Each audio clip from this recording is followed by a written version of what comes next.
I was just like so unsure in my life. I remember I was having so many thoughts in my mind where like, oh, like is this something I really want to do? I was so in shock. I was actually crying because of how that felt at the moment. It was like for my first time in my life, I felt so connected with myself and the world.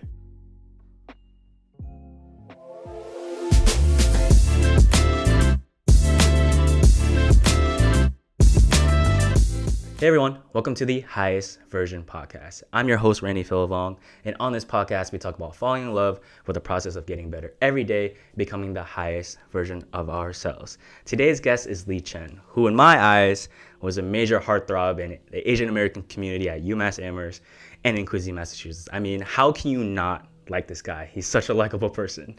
Born in China and immigrated to the States at the age of 9, he has become a cancer biostatistician by day and helping you achieve your fitness goals by night. I mean, this guy is the epitome of health and wellness, because I remember in college, I would see snaps of him being at a yoga class at 5 a.m.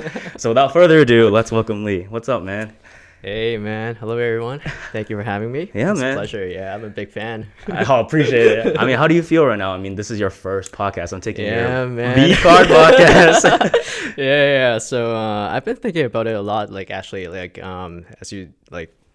as I told you, it's my first time going on a podcast, so it's like a little bit of pressure, but I think it'll be a good experience. So yeah, very looking forward to the conversation we'll have. Yeah, man, I think we're gonna dive into a lot of deeper things, because we had a gym session probably a month ago, and I was like, this is actually the most I've ever learned about you in just about an hour of just gymming together. And I was just I didn't know this and I didn't know that, because I mean, we saw each other here and there on campus, but nothing beyond that, because I mean, I was at the business school and you were up, and what school were you in again? I would say stats major. Oh, stats major. Okay.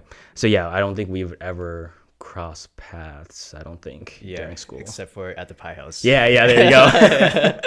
All right, man, before we get into questions, I just want to get into the featured Funko Pop of the episode, and that is Gohan. If you guys are familiar with the name Gohan, he is a character in the Dragon Ball Z series, and I know you guys probably have heard me bring up a lot of characters from Dragon Ball Z, but that's where most of my Funko Pops are coming from, and I'm a huge fan. So the reason why I picked Gohan is because when I think about Gohan as a character, right, he's initially shy, not like Goku, has his father who's very outgoing and introverted, but he's just a very intellectual and powerful character. So how I resonate with you is when I first met you, you were pretty quiet and pretty shy. But then as I got to know you, you're really you lean in on what you're focusing on and what you basically what you're studying. You don't just go surface level, you go deep into what you need to know.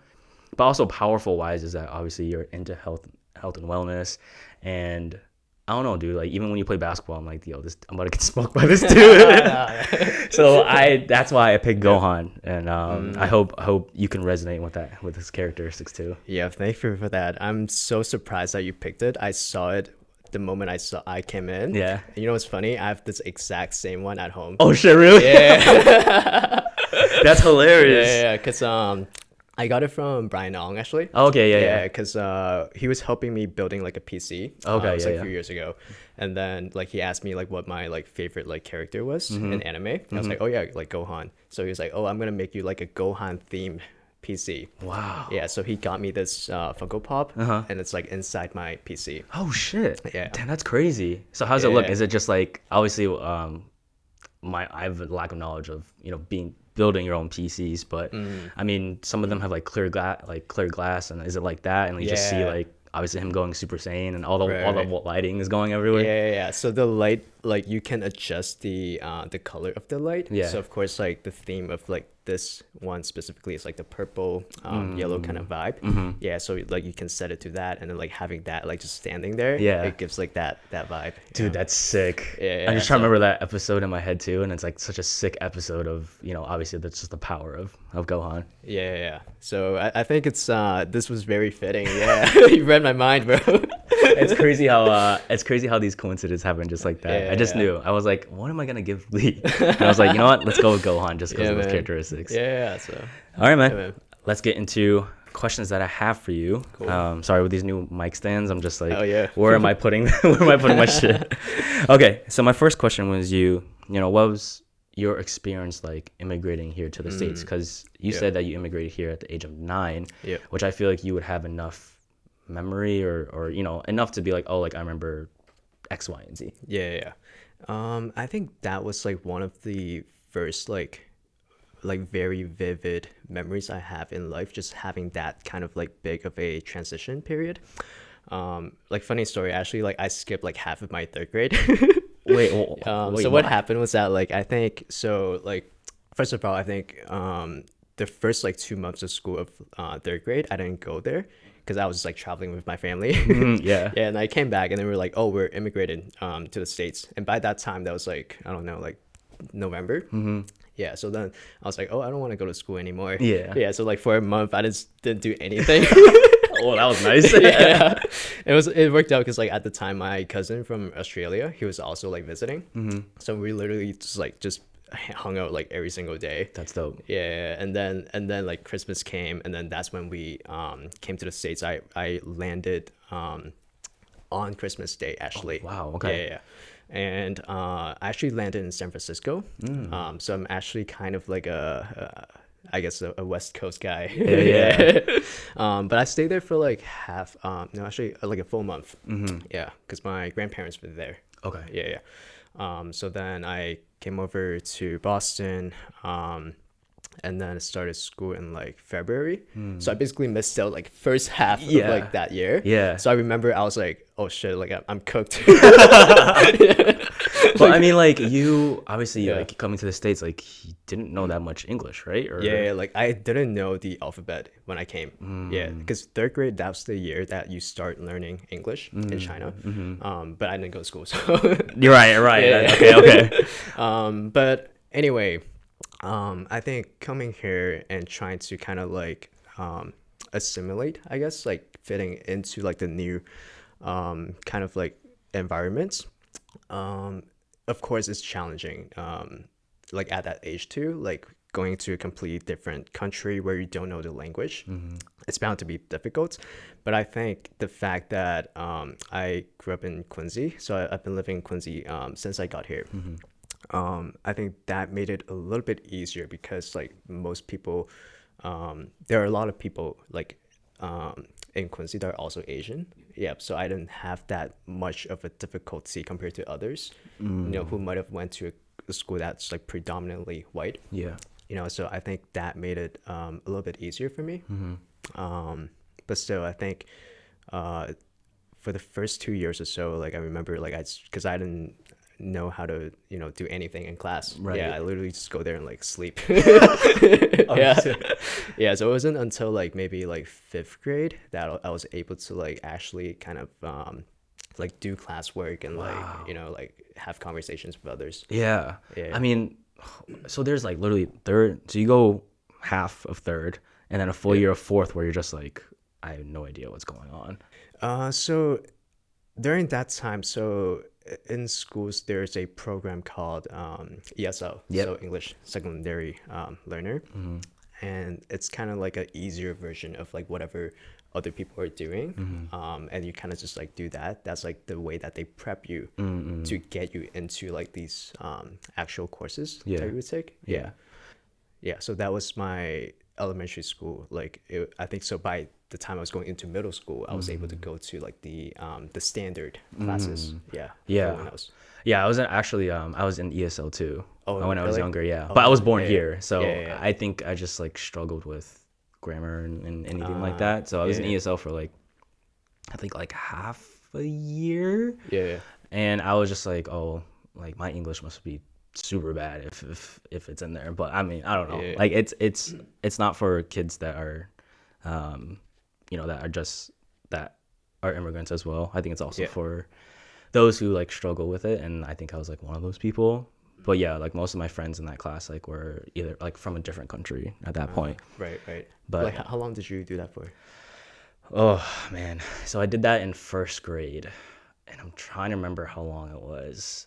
it was coincidentally like I told my teacher that like my family was from Laos. So I don't know if that like dominoed effect of like, oh, it makes sense why like his grammar isn't like catching up or anything like that. But I think I wasn't in there for too long, maybe like half of the year Yeah. before they're like, oh, okay, like he's good, like he's fine and stuff like Okay, that. okay. But some of like my good friends, at least at that time, were in that class before. Like obviously, like you grow up, new friends, all this stuff. Right. Yeah. Was there any struggles with fitting in at that young age? Just because I know like obviously like being immigrant is different from like if you're born here. Yeah. I feel like there is definitely. But like I said, like another thing that made it easier was that there were also many people like me Right. who were also, learning English as a secondary language. So like I remember like some of my closest friends at that period were also in the same boat, right? So it felt like I wasn't on my own, Yeah. So I think because of that, it made it easier. But definitely like on a bigger scale, like trying to just like, I guess fit in with everyone else, like that was still a struggle, Yeah. right? It's just like the language barrier and also the cultural differences. So it took quite a bit of work, I guess. Yeah, at that point. Yeah, one of my past guests, she was a good friend of mine, Lynn. She said that she had to learn these American ways because she wasn't used to it. She immigrated from Vietnam. Was there any quote unquote American ways that you had to learn or learned at that age? Honestly, probably not. I feel like at that point, like, because I remember like just thinking about what I did like outside of class and stuff.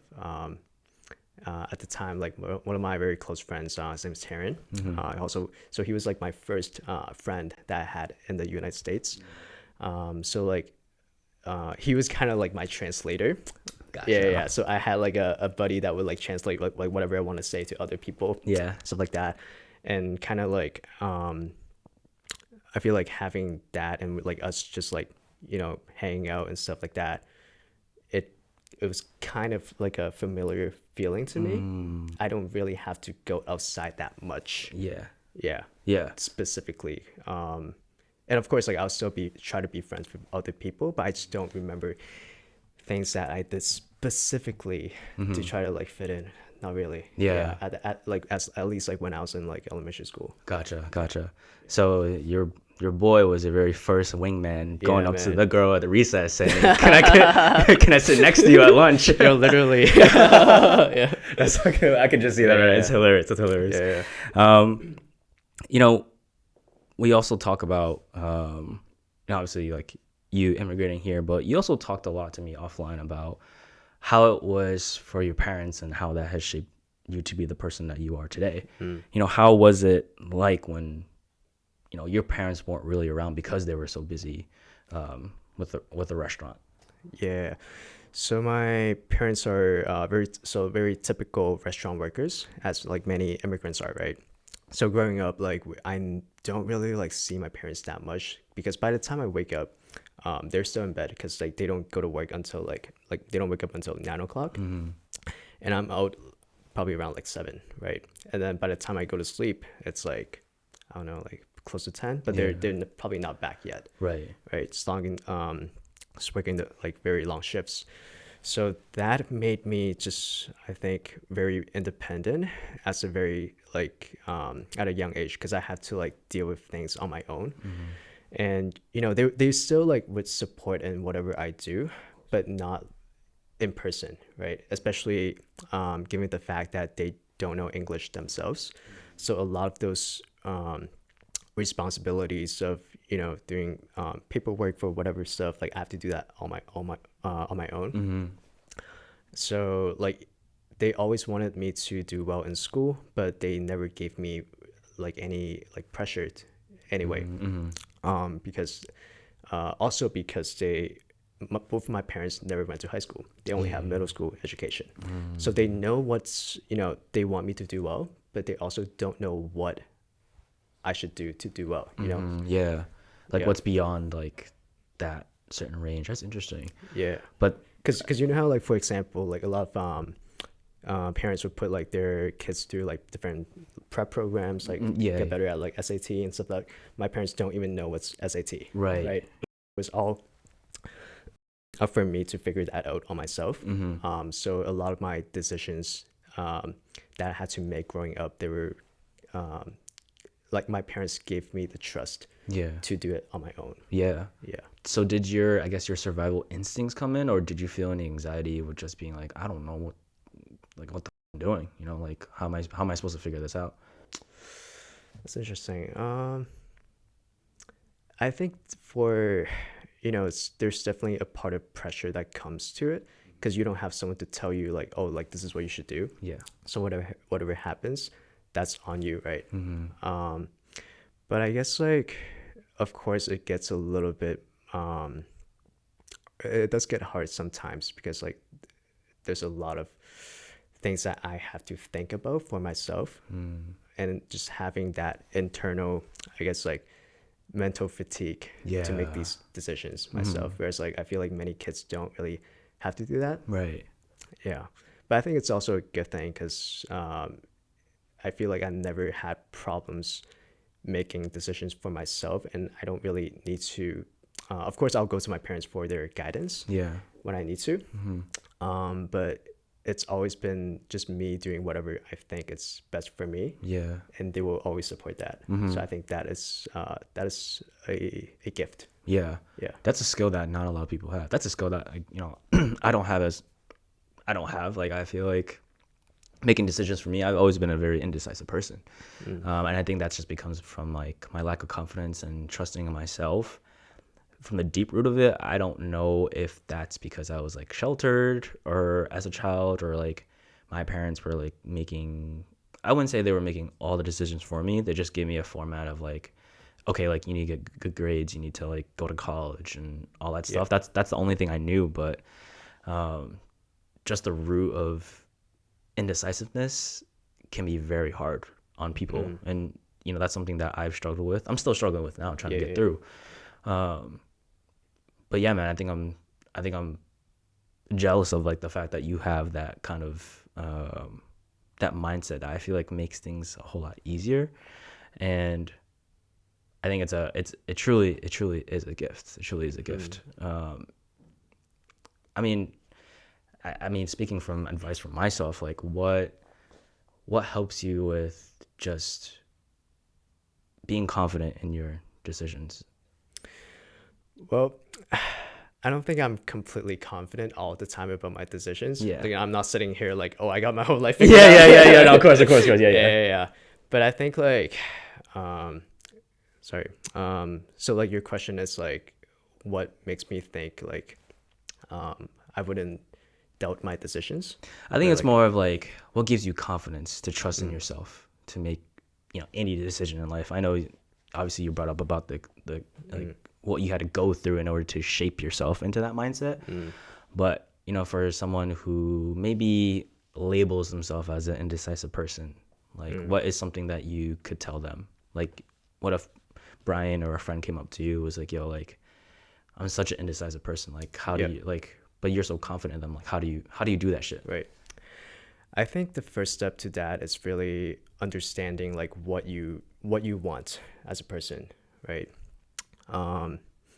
And knowing yourself well enough that like, oh, let's say there are these kind of different paths for me, and of course like given the same scenarios, different people will choose different things, Right. but if you truly know what you want, then I think whatever you choose at that moment, for sure that is the path for you, and you're not basing it off like, oh, like this person chose this and he seems happy, or he chose this route and he's doing well, so I'm going to try to mimic that. But I think since every single person's upbringing and circumstances are different, like what you want out of life might be different, and the path that you want to do is going to be different. So I think the first step probably be understanding what you really want. Yeah. And that's like there's another layer to that too. It's like, well, what do I want? Like asking that question to yourself is like, what do you want, and being honest with yourself. Yeah. And I think as surprising as it is, I feel like a lot of people don't know what they want, But I think like I think also another thing that you said is like, well, there's a specific time period where you have a certain mindset and you're like, this is truly is what I want. But maybe looking back, you're like, oh, maybe I shouldn't have done that. But that's also just like a learning lesson, right? It's just like every decision has its own consequences in that sense. Yeah. Yeah, and you learn from those consequences. Right. Yeah, right. and that will help you calibrate your decision making as you go forward. Yeah. Also thinking about now as we were conversing, I don't want to make it sound like when I was like, oh, like jealous of the fact that like you're confident in your decisions as like a envious thing. I think it's coming from my perspective of like, bro, I've been like indecisive like from a good amount of my life on things. Like it for someone that would make a decision on like doing this, like making a decision, it takes me like maybe like a minute or two more. And that's because I think I'm thinking about every different scenario to be like, okay, what could be the result of it? So I'm just like kind of thinking about like what's in the future. But also like I recently had this epitome where like my dad is kind of doing the same thing that I'm doing. Like he's thinking worst case scenarios, thinking every different kind of decision, especially when it comes to him thinking about like retirement and stuff like that. And I'm like, shit, that's me, bro. I'm like that's where I get it from. It's kind of crazy in that sense. Yeah, I don't think that's a bad thing though, because I feel like to some extent I still kind of like am similar to like you in that respect. Like I still kind of think a lot about certain things in general, right? And I feel like that's just kind of like a survival mechanism almost, you know, like it makes sense that like you want to kind of analyze every single situation to the best of your ability before you make a decision, right? But I think the most important thing is that you need to make that decision in like a timely manner, right? Because you don't want to drag on that too much. You want to find like a balance of like, oh, I analyzed this situation enough and now I gotta make a decision.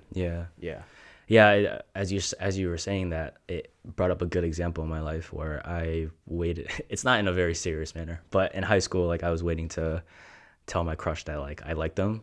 2 years, bro. Took 2 years. Okay. You know, high school, that's half of the year. So the fact that I waited those 2 years, I was like, oh, I could have found out sooner, and you know, whatever situation it was, like could have been whatever. But I know that's something I think about, and I'm not trying to pit that on myself, but it's like 2 years, like it just goes to like what your timely manner is. Right, that happened to me too. Really? So you know, Dang. How does that feel, bro? Well, first of all, how did it feel to like admit, and then like what happened after that? I mean, like I feel like as like young kids, we're always scared of like rejection. In any way, right?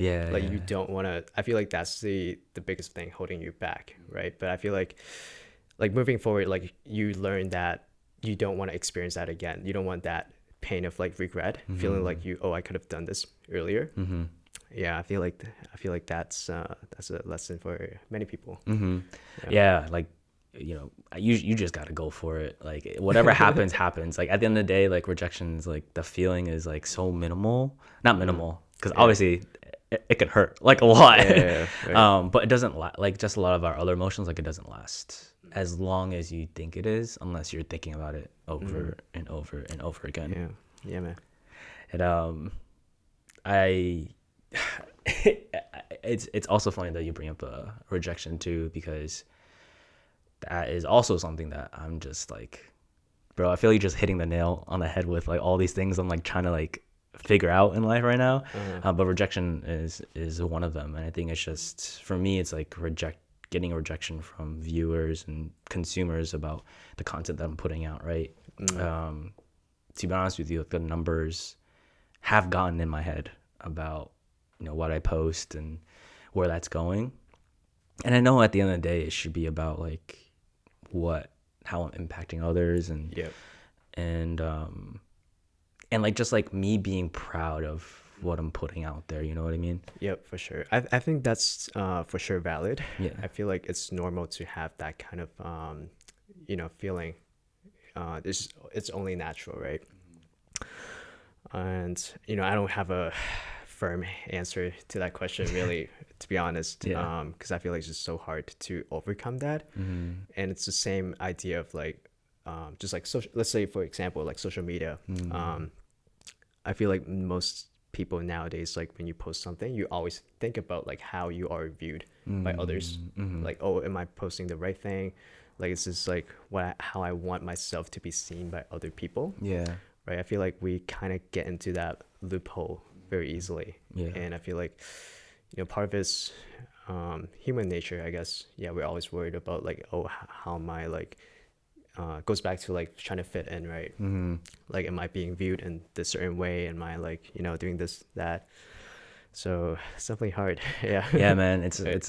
it's hard being human nowadays. Right. nowadays. Yeah. But definitely, from my perspective, I think you're doing great work, Thank right? you. Like, I feel like this information that you're relaying to your audience, like with all these guests that you're having on the podcast, I feel like definitely the impact that you're bringing in is gonna outweigh that in the long term, right? And I feel like like, in my opinion, knowing that you have that impact to many other people who needs your help, I think that's a very valuable thing. Thank you, man. No, I appreciate that, and that's the stuff that I forget sometimes, especially when you're caught up in it. But no, like that, I appreciate that. I think I needed that going forward right now.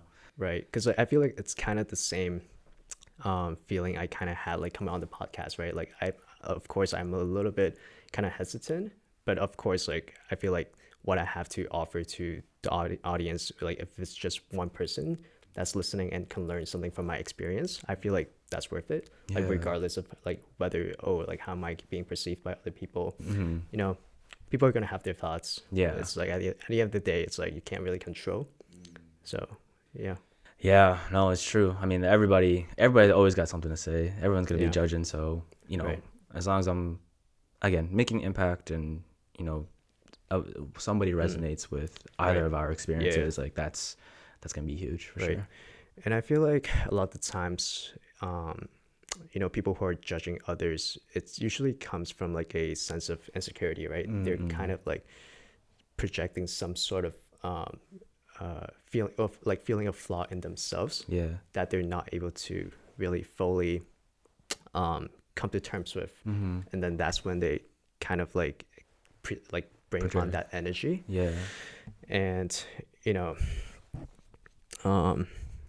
like the things like that happen too. So yeah, I don't know really what to say, but No, I mean, you just Yeah. touched on a great point. I feel Yeah. like we didn't know that like at a young age, like why those people were saying like judging in certain ways. Yeah. But like that's where it truly comes from. It's like projecting from their own insecurities, and Right. you just can't let that shit get in your head. It's just like Yeah, man. you have to build a confidence where you just know yourself. If you feel like you don't know yourself, and we're gonna get into this later, but Yeah. discover more of yourself. Try many different things to be like, this person's saying one thing about you, but like in your head like that's not true. Exactly. And Right. it takes a lot of work. It takes a lot of experiences for you to figure that out. Exactly. Right.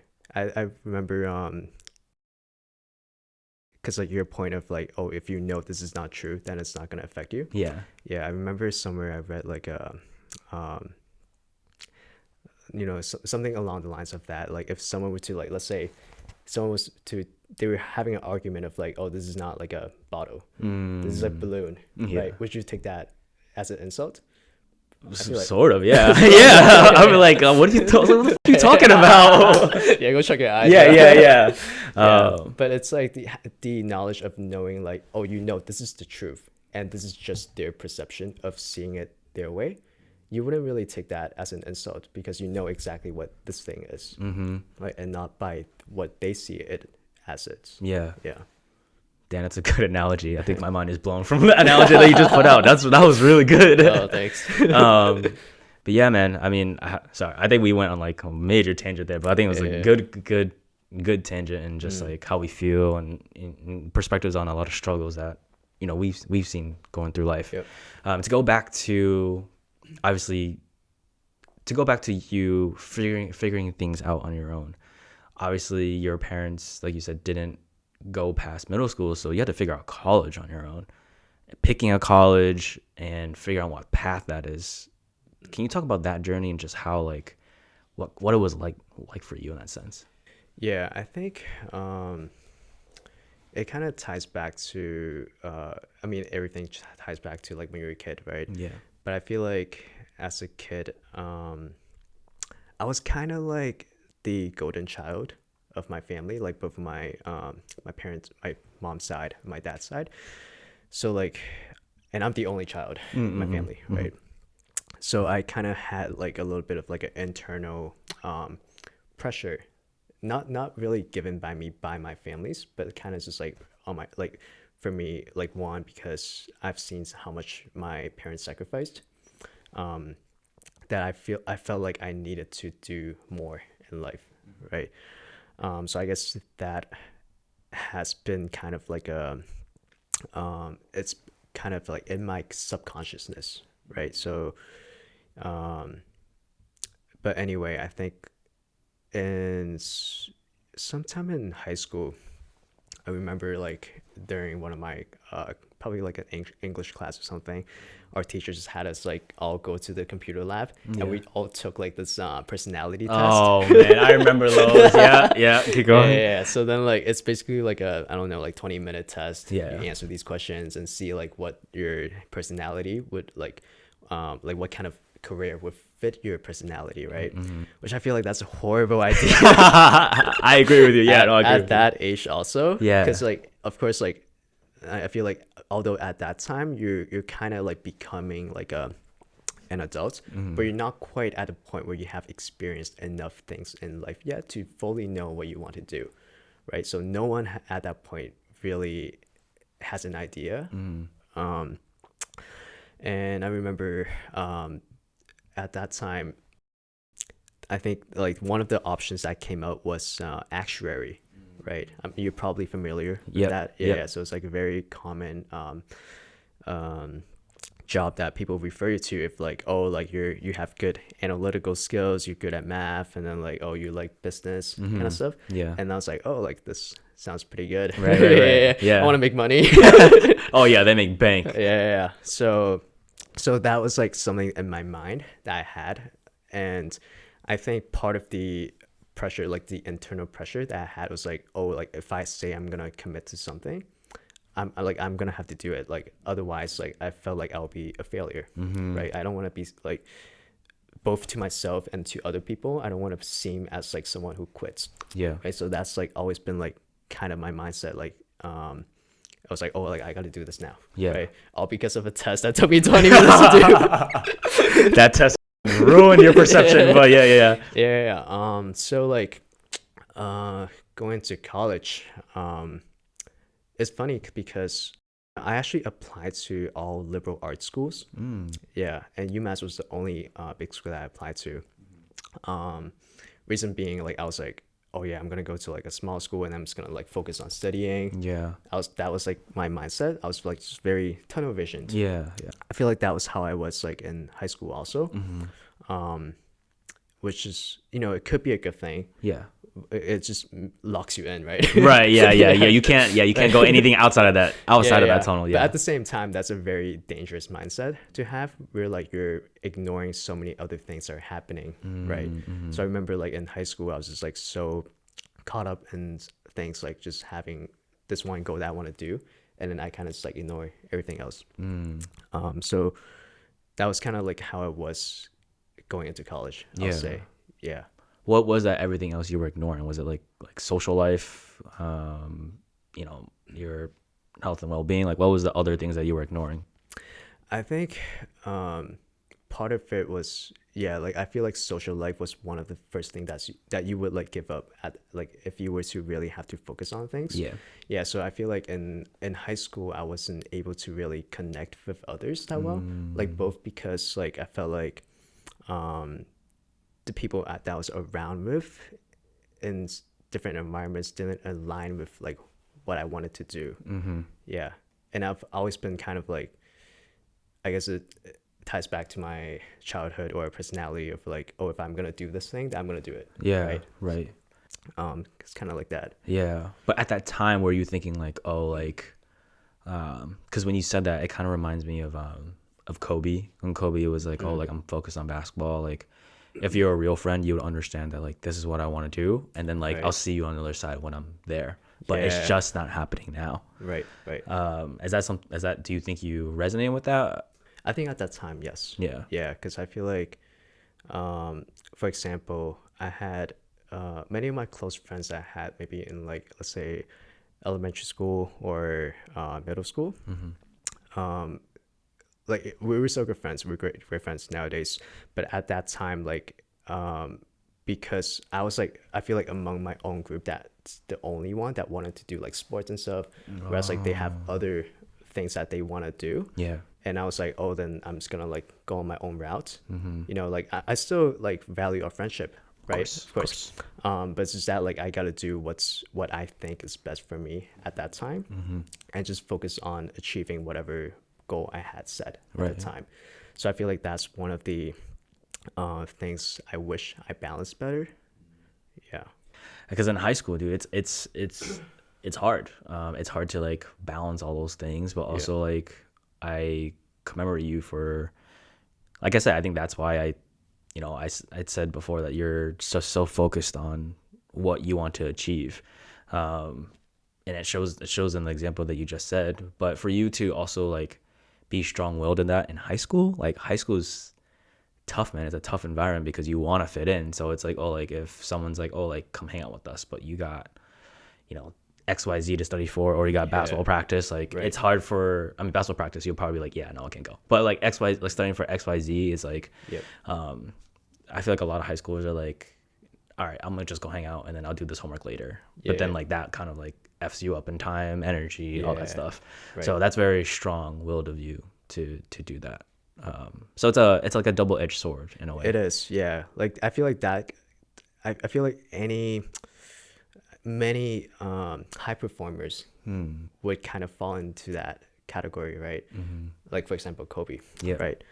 But it is a very like strong, like potent energy that could like drive you very far. Yeah. Right. But I feel like it's not something that's sustainable. Like you don't want to be in that for too long. Yeah. Right. Yeah.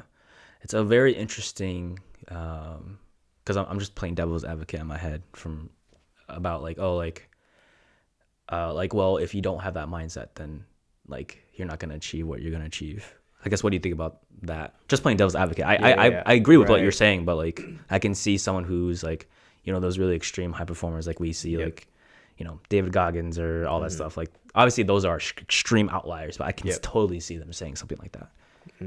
How do you feel about them being like, well, then you're not going to succeed if you're not so strong-willed in that mindset? They could be right, because like on the opposite end, if you think of someone who's the complete opposite of that, where you're so nonchalant and you're kind of just going with the flow, right? Like you might or might not be able to achieve whatever you set your mind to do. So it really depends on how bad you want it. Yeah. Right. Yeah. And I feel like it's hard to give that advice, like of whether you should fully just focus on that thing, or you should, do the other side or the opposite thing, right? What I see right now is that I think it's more important to find a balance between the two. But it also goes back to, you got to know yourself enough to know what you truly want, right? Is this a sacrifice that you're willing to make to achieve this thing, or is it something else? Because there's an opportunity cost to both decisions, right? Like which one are you willing to give up to achieve the other one? Yeah. So I think you gotta answer that question yourself.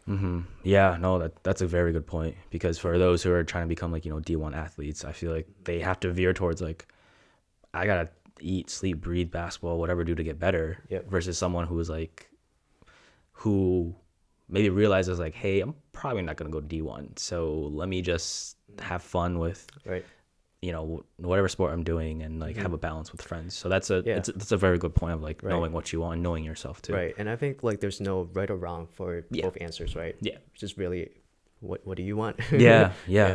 That's the old age question. What do you want? What do you want? So going back to your college journey and figuring out, obviously you mentioned that you took a quiz and like you got actuary.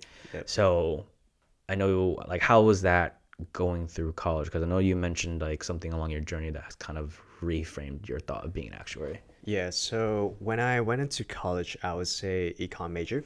So I applied to econ for all the schools. And going to UMass, so the reason why I picked econ was also because of the actuary goal, right? So which is like a mix of you need some financial or economic knowledge Okay. combined with mathematical skills, so that's the reason. So going to college, I actually switched to math major after one semester just because I felt like I needed more math heavy things in order to prep me for that goal, right? So that was my mindset going to college. So basically, the way that one would become an actuary is by taking these exams, Okay. right? So there are a series of exams that you have to study for. So there are, I think, probably like 7 or 8. Yep. And each one would take, I don't know how many hours, probably like 200, 300 hours on average to prep for. Yeah. Yeah. So it's like, like you can imagine if you want to go this route, you have to spend many years, even after college, in order to get to that final stage of becoming an actual actuary, right? Yeah. So I remember it was around probably my sophomore year. That was the time when it really like, I guess my midlife crisis. Okay. I feel like for me, I had my midlife crisis much earlier Yeah, than yeah. other people, because I feel like at that point I was really questioning what I want to do in life and whether this is the right path for me. So I was just like trying to study for my first exam as an actuary, Yeah. and I remember I was having so many thoughts in my mind. We were like, oh, like this is something I really want to do. Like kind of having these questions I ask myself, like, what is the question of, what is the meaning of life? Like, why am I doing this? Yeah, yeah. Yeah, I feel like that's very typical when you're in college. So I think, so my junior year, that was when I took the exam. Yeah, but because like I was so, I guess it's like not sure about like whether I want to do it or not. Like it was like super tiring for me to like even look at like these exam like materials. So I ended up like not even like studying for the whole thing. I probably got through like 70% of the material. Wow. Okay. And I was like, okay, like I'm just gonna like go to the exam center and take this. Just take, yeah. Yeah, of course I failed. Yeah, yeah. Yeah.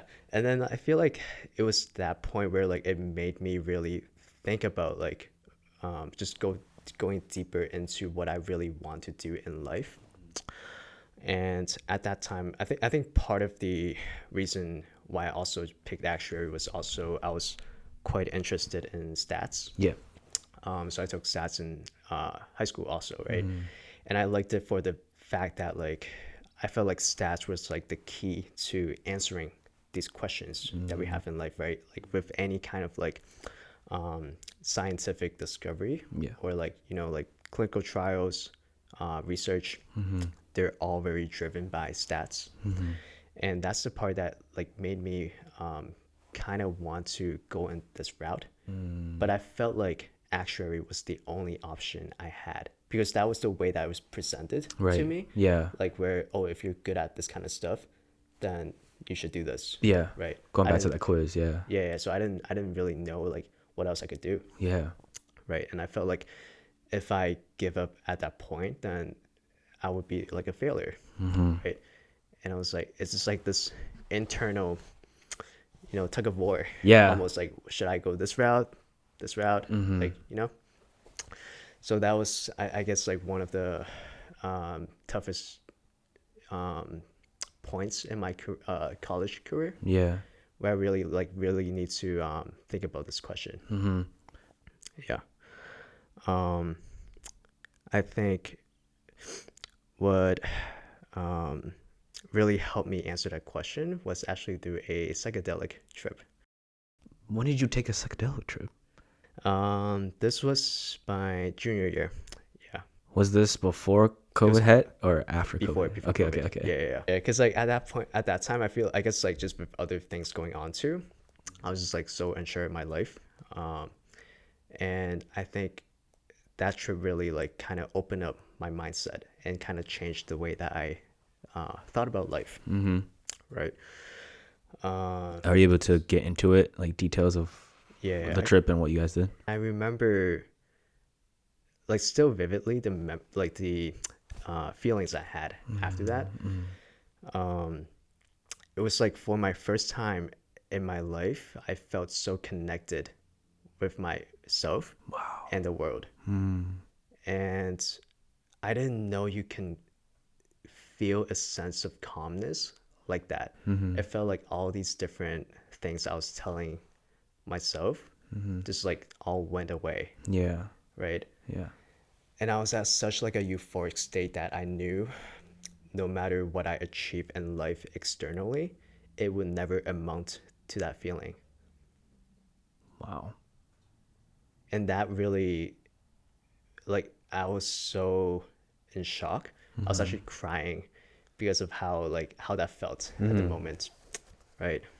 Because I guess like psychedelics just have this power to kind of like get rid of your ego and what you perceive reality to be like. Like imagine you have never seen colors in your life before. Everything's just like black and white, Yeah. and you're putting on these glasses that make you see color for the first time. Yeah, that's how I felt. But like, I guess in that euphoric state, like, Yeah. what do you remember the thoughts that you were having? Yeah, like think about, let's say like you have all these like thoughts that you have been like kind of like putting into your closet, and then you just open up that closet and letting it all out come to you, Yeah. and you have to like kind of sit with it, Yeah. sit with these thoughts.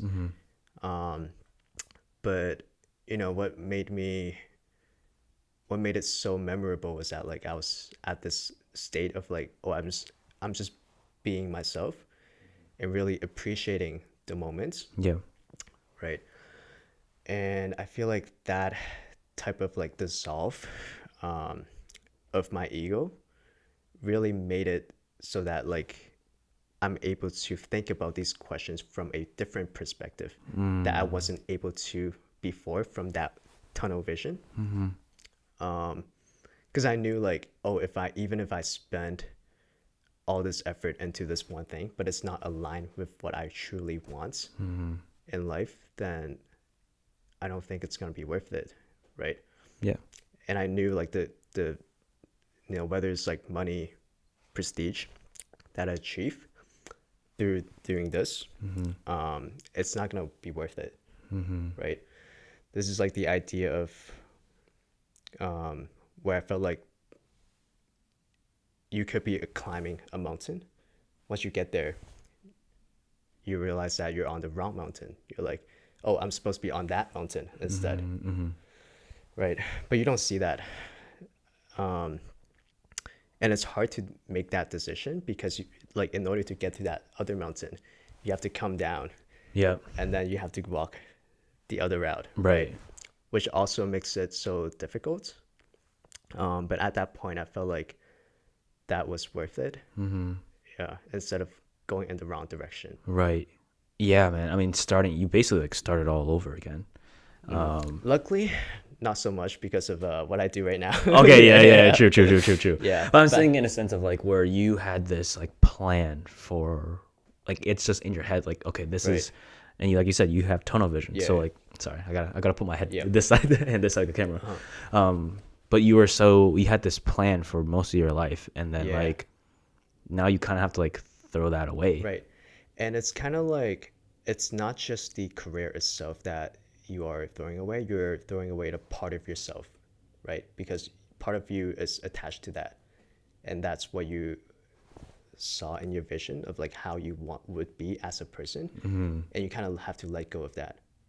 And I feel like that's what makes it hard, Yeah. right? And I feel like that's many people in, people in their 20s, 30s, 40s even. Yeah. You might be stuck at a position that you might not fully want to be in, but you have invested so much that it hurts a lot if you were to go the other route, Right. getting out of that situation. Yeah. What, if you could describe it, what part of yourself did you let go? I think just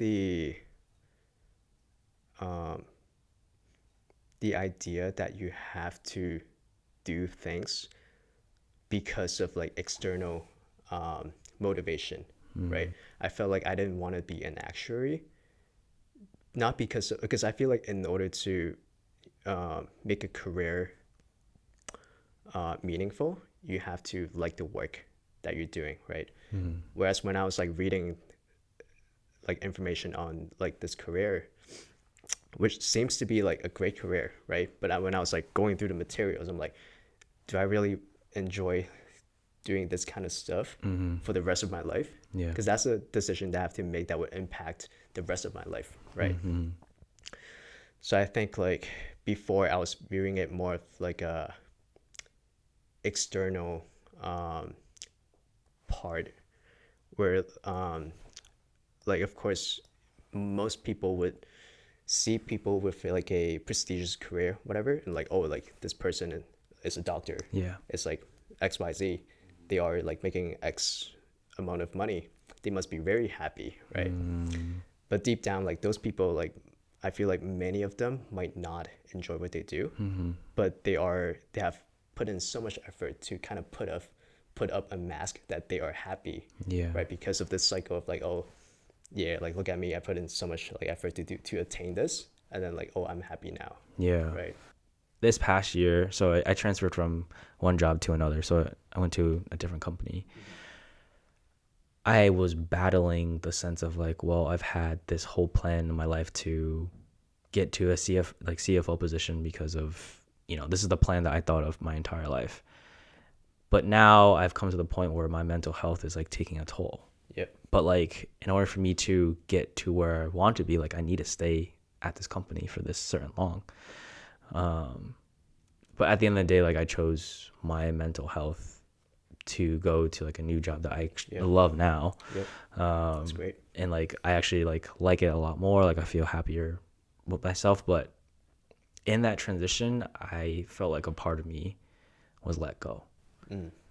Was it a toxic part of me? Was it a negative connotation of myself? Maybe, because I was so focused on like, okay, like I gotta put myself through hell in order to get to where I want to be. You hear that a lot, right? You gotta go through, obviously nothing comes easy, but you need to put yourself down to the ground in order to get what you want.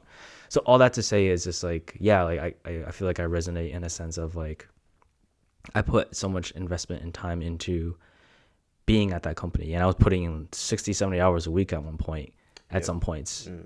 And if I left, I felt like, oh, like, well, all that is kind of, what did I just do all that for? Yeah, right.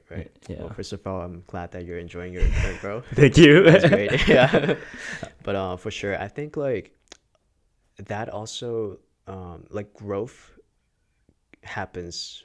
Like a lot of growth can happen when you learn when to let go, and also when to hold on to certain things, right?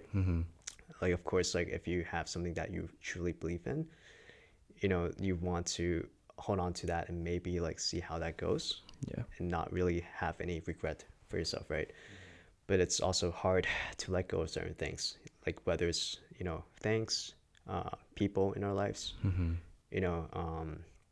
and because we're so we're so used to that thing, and sometimes being in that situation, even if it hurts us, we're not willing to make that change, right? Because we're so used to being in that pattern, and it does take a lot of courage to kind of break that, and start your new cycle, right? So I think that's definitely something, definitely a lot to learn about yourself by doing that. Yeah, it takes a lot of strength to do it. It's I mean, I know a lot of people in their stories, and whether it's a relationship, career-wise, where they had to let go of that person. But it was like one of the hardest. There's just so much pain that comes with it because of our brain just wants to go to familiar sense, because our brain wants to do what's safe. But then there's our heart being like, no, like you gotta go this certain route. Yeah, man. And yeah, man, I've had this kind of thought in the past couple of days about failure, about making mistakes, Yeah. and how I like to control a lot of things that happen in my life. But after thinking about conversations I have with like my therapist and believing in faith and believing in just trusting a higher power or whatever it is, as long as I'm working in good faith and trusting myself, things will fall into place. And sometimes whatever those things are could feel hurtful, but it aligns with like your certain values and stuff like that. Yeah. And me being a perfectionist, I've just always been like, oh, I have to be perfect on a lot of things. I've been lucky enough to, especially when it comes to like sports, like being able to like do that sport. Like I'm not gonna be the best at it, but like do that sport because like I have the athletic ability to. But when it comes to like, with dance and like I can't get a certain move, it can be very, very frustrating for me. And so basically for me saying all that is basically like I am trying to be okay with mistakes and failure every single day. Yep. Because there's always something I'm not going to do either the best at or like be perfect at, and that's just like inevitable. Like that's just the straight truth. Yep. But I couldn't accept that. But whether that was in school, whether that was like social life, any of that shit, like I was struggling with making mistakes, so many mistakes, but I just know like I make at least one every single day. Right. And in these recent days, I'm like, dude, like just look at it as like a growth point, you turn it around to be positive, anything, because it's pushing you into like the path that you want to, you know what I mean? It's just like you can't be perfect at everything. Like you talked about Steve and Chen earlier. Like he humbles me every day when talking about like my form and like how to be good at it and stuff like that. But he comes from a sense of like always wanting to be better. No, fuck that guy. I'm not sure. Well, I hope Steven has to listen to this episode. Don't edit that out. Keep that in there. But yeah, man. I mean, that's something I've been thinking about a lot. Just like on car drives and stuff. It's just being okay with that failure because I'm gonna do it every single day. I can't control that. Yeah, I think I really agree with that because I feel like that's also like something I also like recently kind of had that thought too. Like before, I would be judging myself for like, oh, like did I do this thing correctly? Did I say this thing correctly? Whatever. But I think you learn from this. Whatever you do that's wrong, you kind of get to calibrate that more. And then like the next time you do it, you'll be better at it. Yeah. So like you said, like using that as like a motivation for growth, right? Instead of like running away from it, you run towards it because that's what makes you progress even more. Yeah. Right. If you're always doing the things right, that means you're not learning. Yeah. It's just like, and in a way, like, wouldn't life be boring in that sense if you just got everything right? Yeah. And like, yeah, I don't know. Like, even though I think about that, I wish I was always right though. So it's like a contradicting thing there. Right. But yeah, I think failure is a great teacher. Yeah. So you touched base about how important health and wellness is to you. Yeah. Where did that come from? I think there's different layers to it. The most I guess one reason is because growing up, my mom didn't have the best health. So she has an autoimmune disorder. So that has been going on since she was 30 years old. So I actually don't have any memories of my mom being healthy at all. And I just see her struggling a lot with life because of these problems with her body. So I guess like from when I was like a young kid, I've seen how that impacted people's lives. Because if you don't have health, like that is the baseline of achieving whatever you want to do in life. Yeah. If you don't have a strong body, like nothing else really could come into fruition. Right. So I guess that was one of the things like that shaped me when I was younger. And I guess like also just growing up, I was always very like active. Yeah. I just like playing sports. So I feel like because of that, like I always wanted to learn more about how to do certain things, like whether it's like, you know, like lifting or like exercising, sports, things like that. I just have that curiosity. Yeah. Yeah. I can't imagine how hard it is to obviously see your mom go through that. I know somebody I know really well, he lost his mom to a certain, I should know it by now because we talked about it. But he lost his mom at a young age, lost his sister at a young age to a disease. And I know that has pushed him to be healthier. I think I know it ends in Scott 7. Maybe that is what it is. But anyways, seeing your mom kind of go through that, like, did you have to balance like obviously making sure like her health is good and like what was that like growing up? Like, did you have to like take care of her at all? So for the most part, she could do most things herself. So she has this condition with her fingers and like just her skin hardening up. So a lot of things she cannot, for example, like if the doorknob is like too heavy, she cannot like pull it, right? So things like that. And then once every few years, her health might kind of like decrease a little bit. So I remember like one of those scenarios when that happened. It was actually when I was in college. Actually, that was my senior year. So at the time, I was actually living on campus for my final semester.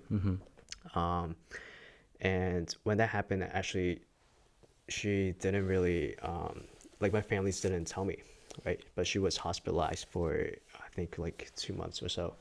Yeah. And I remember going back to see her that time.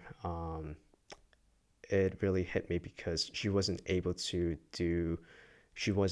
able to walk on her own. Like my grandparents had to help her take showers. Her hair was falling off. She couldn't eat anything. So it was kind of a shock to me to see her like that. That was one of the times where like it's just like wow, like I wish I was there when that happened, but like my family didn't tell me at the time when I was in school. But yeah, like right now she's doing a lot better. Okay. Yeah, That's awesome. a lot better. So it kind of just like comes in different periods of her life. Yeah. So I remember like even when I was younger, there might be times where she's doing worse. But usually it's like if she's like taking her medications and kind of like resting enough and not being in like a super high stress level, Yeah. then usually things would be a little bit better. Okay. Yeah. So the autoimmune, can that be passed on like, or no, that's not that kind of sickness? Not really. There's no like currently there isn't like a we don't know for sure why that happens yet. Okay. But just like your cells start to like out of nowhere they start attacking your body, right? So usually it's due to like like it could be due to like DNA or due to like environmental factors, right? And that happened when she was around like 30 years old. Okay. Yeah, and that's usually when that type of disease usually hits. Oh, Yeah. dang. Okay. Yeah. Are you scared at all that might, go in your route at all? I mean, I don't think anybody would, but like, have you thought about that and kind of like trying to prep yourself for it? Or have seen a doctor being like, hey, is it possible for me to like get this too? I think so. My mom did tell me. I think her doctor told her that like it wouldn't be passed on. Okay. So I think I think for now I'm safe. Yeah. So, but definitely like that made me a lot more conscious about like just taking care of health in general, right? So like just doing checkups, doing blood work, and also like just making sure everything is right. Yeah. Yeah, I think like anyone should be doing that like all the time. Yeah. Yeah, I'm a bad example of doing. I need to get like checked up, having a PCP, doing all the blood work. I haven't done that in a long time. Yeah. And I mean, I feel fine now, knock on wood, but I don't know what is gonna be, past the, I don't know. Like I know I should be better at it, and I totally agree with you, and I'm glad your mom is a lot better. Right. Right. In a sense of learning more about your body and health, what are you like curious about it? Is it just like you just want to put yourself as the most optimal performance Yeah. like that you can? I think that has changed over the years in terms of how I see it.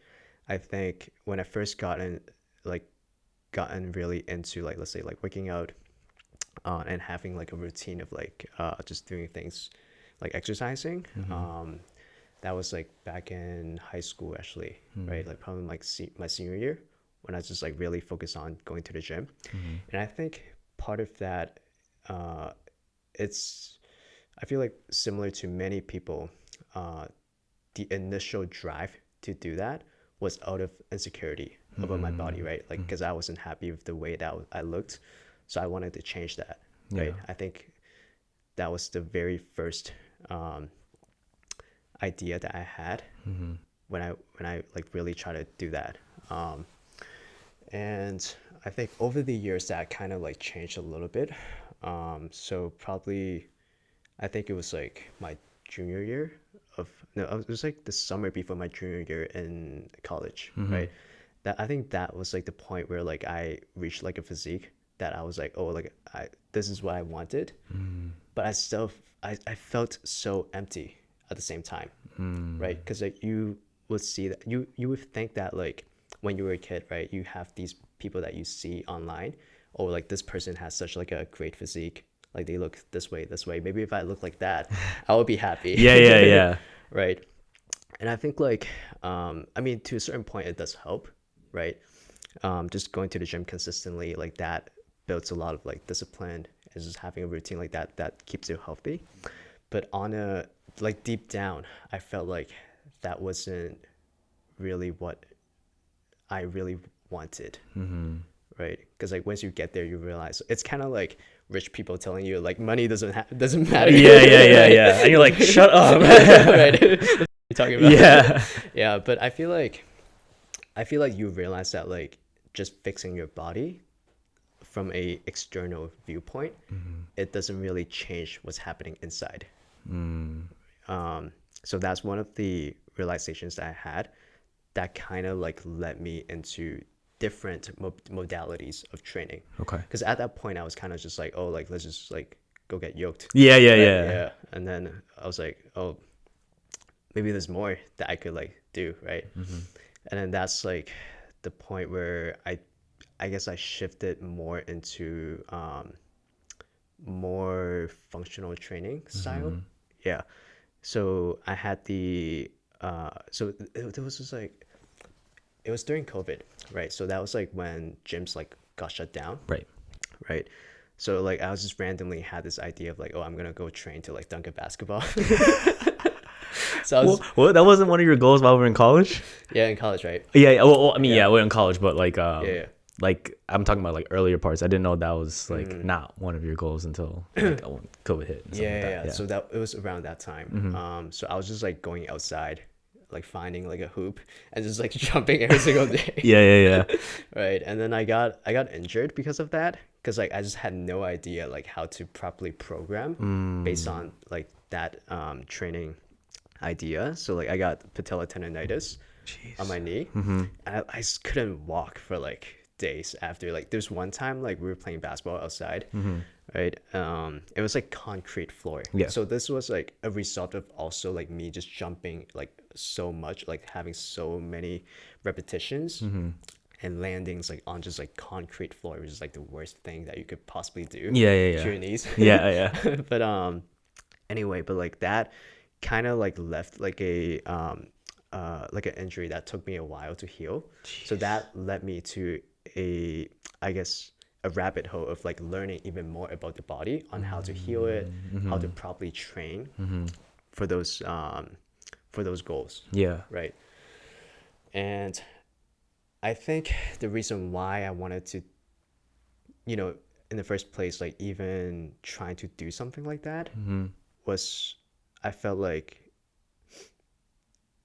in terms of my body, I wanted to do things to challenge my body, given the time that I have with my body, because we're not always gonna have, this period of life where you can focus so much on your body. Yeah. We're eventually gonna get old, right?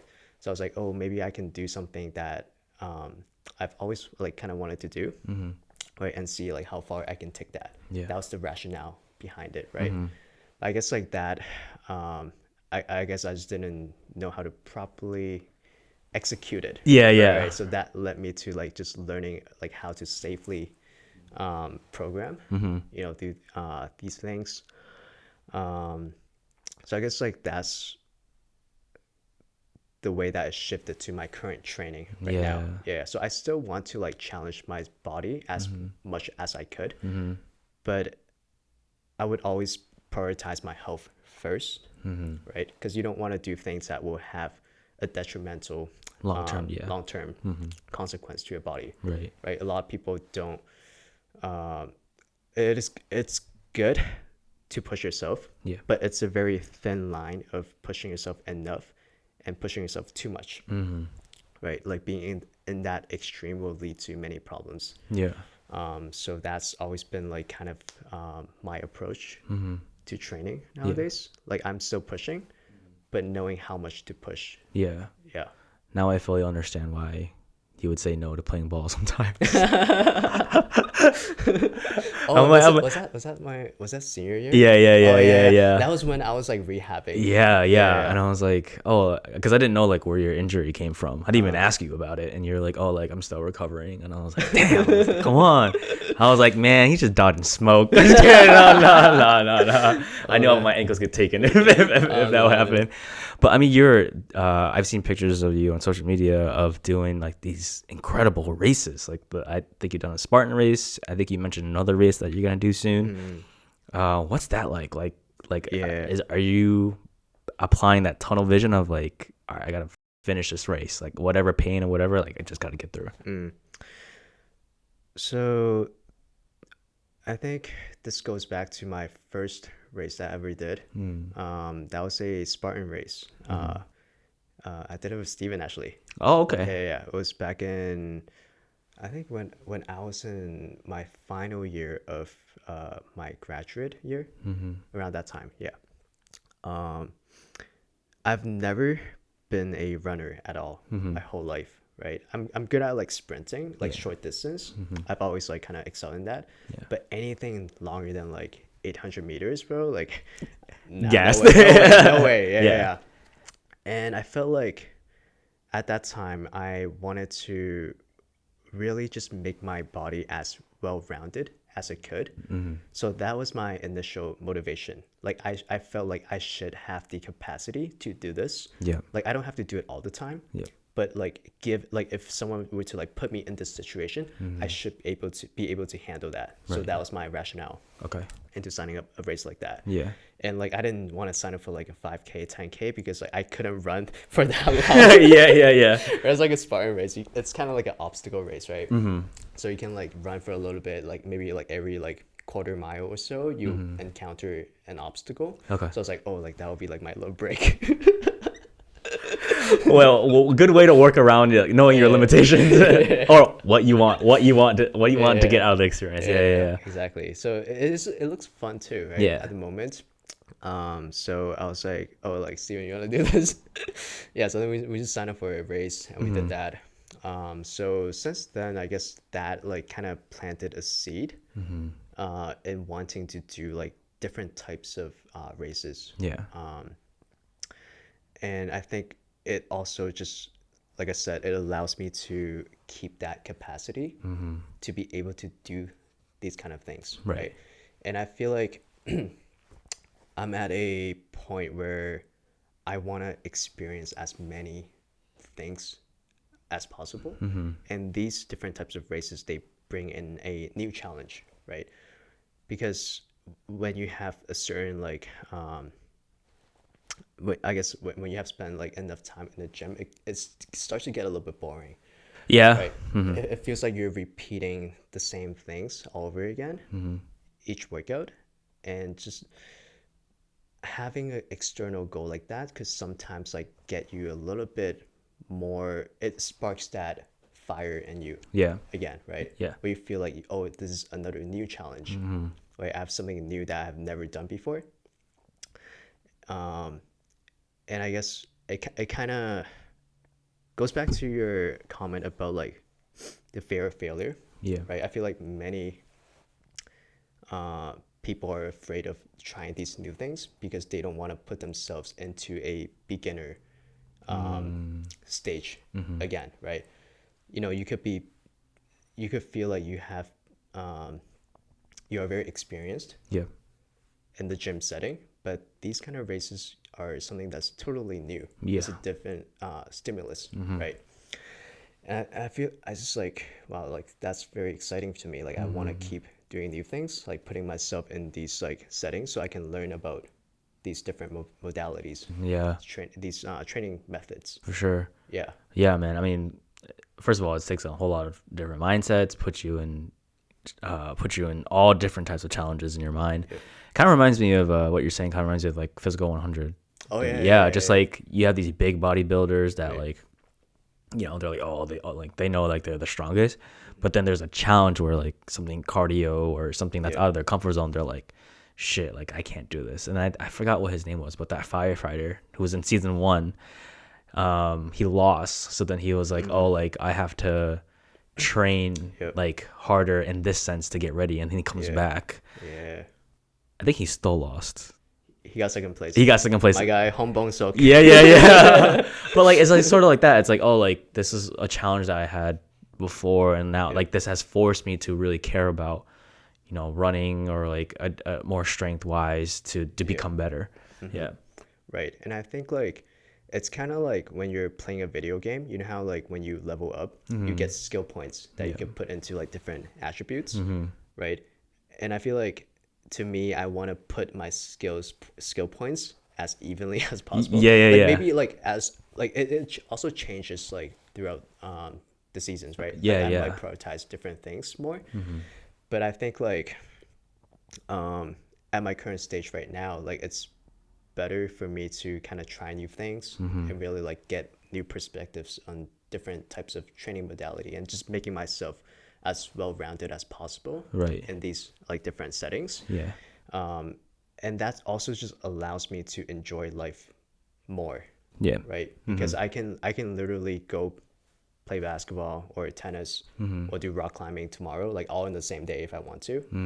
Like I'm never, you know, being limited by some type of aspect of my fitness. Like, oh, I don't have the endurance to do this. I don't have the strength or whatever. Like I want to be able to do those things. Yeah.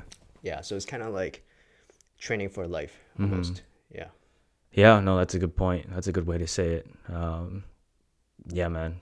I applaud you for even having that mindset shift to really take it outside of, you know, just for aesthetics, more of like for life in itself. So earlier you mentioned about how like when you got to the physique that you had, it just kind of felt empty inside. And I'm on this journey now where, you know, I'm working with Stephen Chen, who, you know, at Stephen Chen Fit. What's up, coach, if you're listening? Horrible coach. He's helping me do something that's actually gonna, I feel like, will heal my inner child. Because like you said, like that's where we all start working out from. I think it also comes from insecurities. Mostly, not always. Like some people just want to genuinely just be healthy in all sort of aspects, which is true. But for me, like growing up, and even called this too, it's just like everyone just had a label on me like being like skinny. And at first, like, I didn't realize the impact that it would have on me until I started gymming and like going into college. Because in college, like, you just, you want to look attractive and all that stuff. Also, all that sort of sense, right? So I'm curious to see, if I do. So my goal is to get to a physique where I look like Michael B. Jordan. Oh yeah.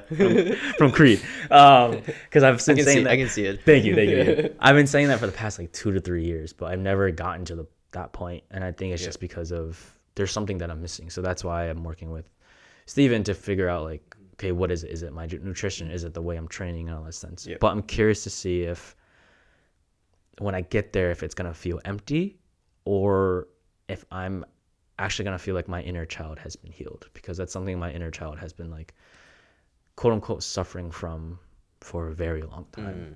I see. Yeah, I think so for me, I definitely relate to the part where, like, you felt like you were labeled as like the skinny kid. Because I feel like playing sports growing up, like when you're on the basketball court, like there were some huge right? Some dudes that don't even look like they're in high school. Exactly. Yeah, I feel like that was like also one of the triggers that made me want to chase that, right? Like, I don't want to be seen as like just like the small, like scrawny kid. Right. But I feel like actually, like, funny, like, for my dream physique, it was not really like just like those huge bulky like muscular physiques. I was more like a Russell Westbrook kind of like very lean, but like strong. Athletic. So that was kind of like the ideal physique that I like had in mind. But I think, like, to your question of like whether you feel like you will you're curious about how you feel when you get there, right? Well, one, you're gonna feel amazing. I sure hope so. At least for a few days. I sure hope so. At least for a few days. But I feel like anything that's like external,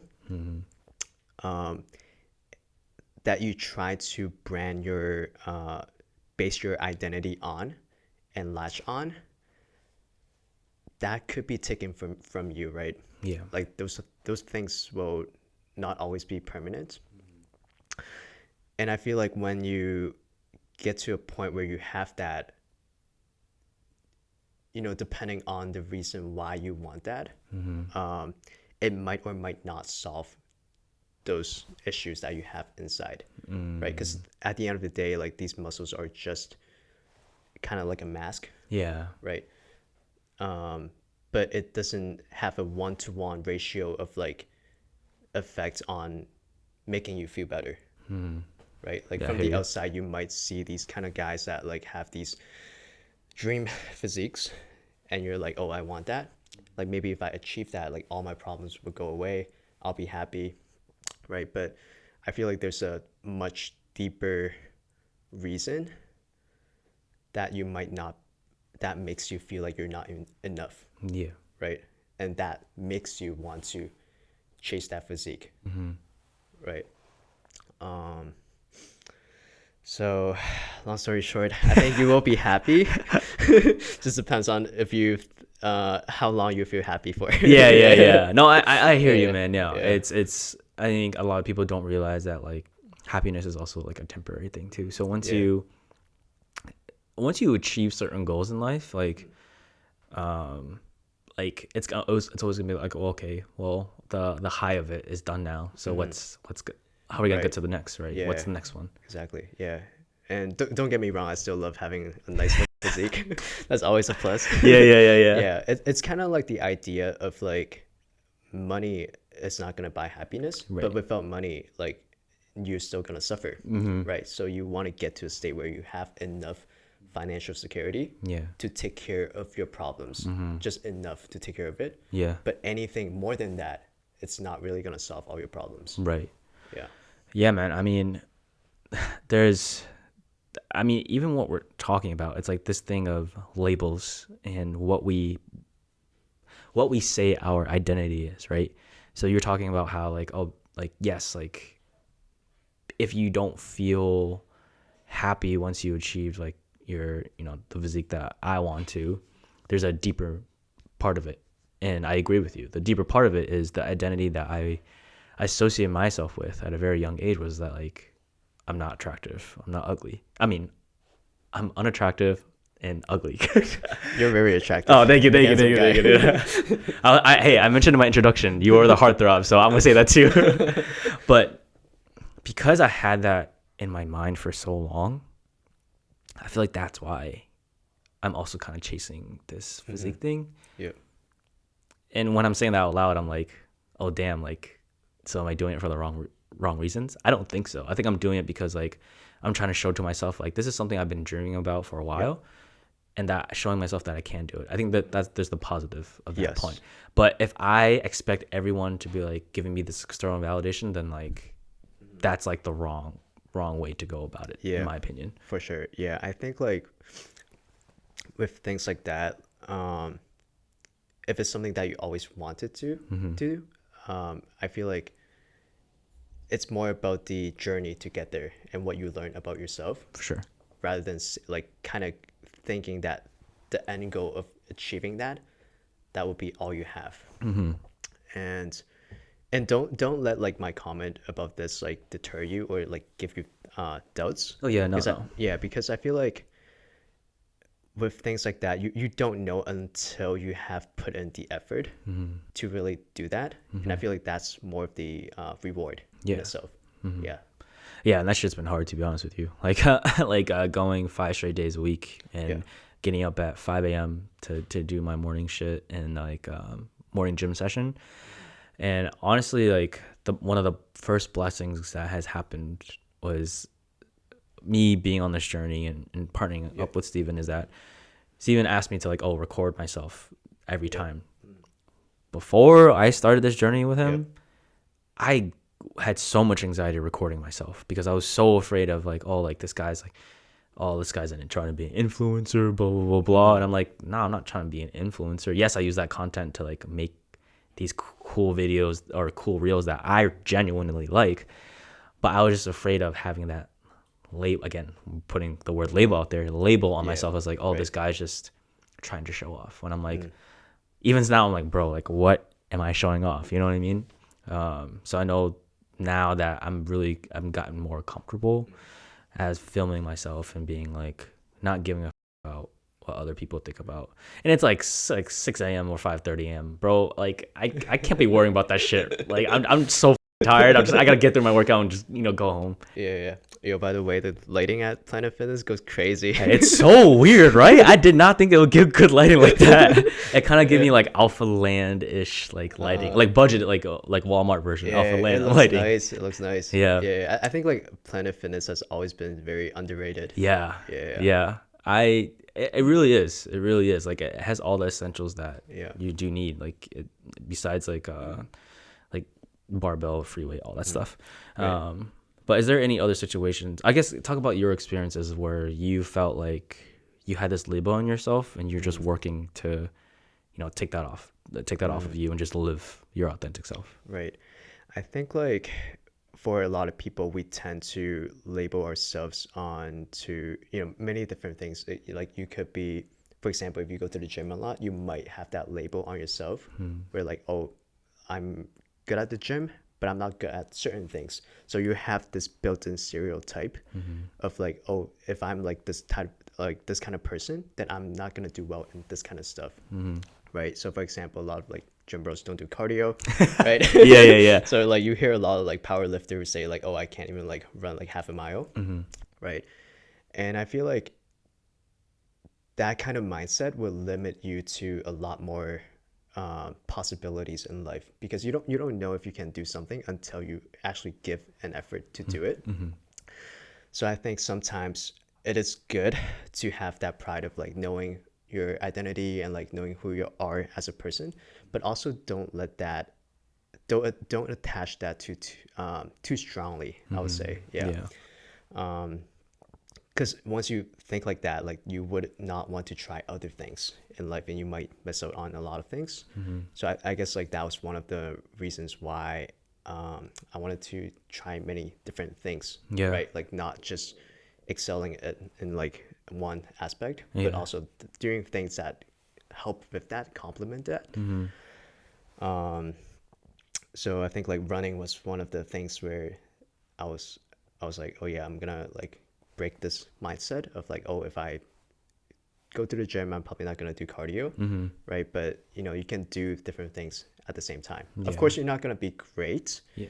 or like, because if you want to be like the best at one thing, you have to put all your effort into it, right? Right. So if that's something you really want to do, then of course, like, go do that. Um, so it just goes back to what you really want to do, right? So I guess when you're at the stage where you're trying to be more well-rounded, even like not just like in terms of fitness, but in other aspects of life, where whether it's your career, whatever, there might be things that you want to try but you never did because you have this self-limiting belief that you shouldn't do it or you can't do it, right? I think that's where a little bit more detachment of your identity could help. Yeah. No, for sure, man. I feel like I resonate with that in a sense of just like, especially when we are in high school and college, like I feel like we put labels on ourselves because like we're like, oh, like though this is the identity that fits in with whatever friend group that I'm in, and like, oh, like I'm gonna stick with this. But then when we get out of post grad, we're like, okay, well now I'm kind of on my own. Like it's a new chapter of my life. Like, Yep.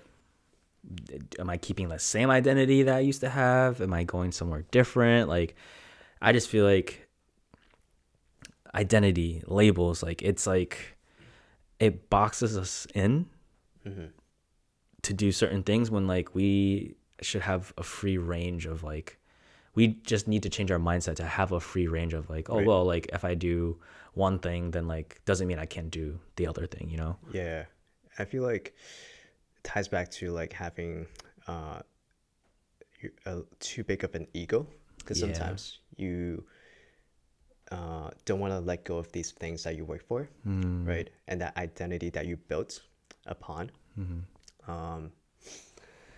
But I guess in order to grow, in order to become a different version of yourself, Yeah. you gotta be able to recognize when to let go of that, and grow into the person that you want to be. Right.